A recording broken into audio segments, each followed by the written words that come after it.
Prism washing and steam iron centre പുന്നമ്പറമ്പിൽ പ്രവർത്തനം ആരംഭിച്ചു. Thekkumkara panchayat president T V Sunilkumar ഉദ്ഘാടനം ചെയ്തു. നൂതന സാങ്കേതിക വിദ്യ ഉപയോഗിച്ച് വസ്ത്രങ്ങൾ വാഷിംഗ്, അയണിംഗ് എന്നിവ ചെയ്തു കൊടുക്കുന്ന യൂണിറ്റാണ് പ്രവർത്തനം ആരംഭിച്ചിട്ടുള്ളത്. പുന്നമ്പറമ്പ് സെന്ററിലുള്ള കളക്ഷൻ സെന്ററിൽ വസ്ത്രങ്ങൾ സ്വീകരിക്കും. ഉപഭോക്താക്കളുടെ സൗകര്യം കണക്കിലെടുത്ത് വടക്കാഞ്ചേരി ടൗണിലുള്ള അഷ്ടപതി കോംപ്ലക്സിൽ കളക്ഷൻ സെന്റർ ഉടൻ പ്രവർത്തനം ആരംഭിക്കും. ഇനി വാഷിംഗും അയണിംഗും ഒരു പ്രശ്നമേയല്ല. കൂടുതൽ വിവരങ്ങൾക്ക് 9650444445 എന്ന നമ്പറുമായി ബന്ധപ്പെടുക.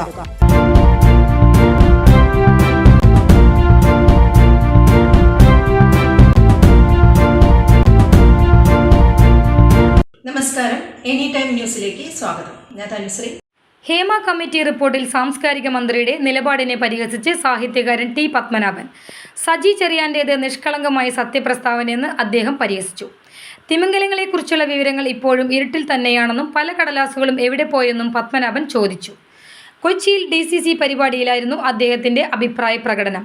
ഹേമ കമ്മീഷൻ എന്നതിന് പകരം ഹേമ കമ്മിറ്റി ആക്കിയതിലൂടെ ആദ്യ പാപം സംഭവിച്ചു. കമ്മീഷൻ ആയിരുന്നെങ്കിൽ കൂടുതൽ നടപടിയെടുക്കാൻ സാധിക്കുമായിരുന്നു.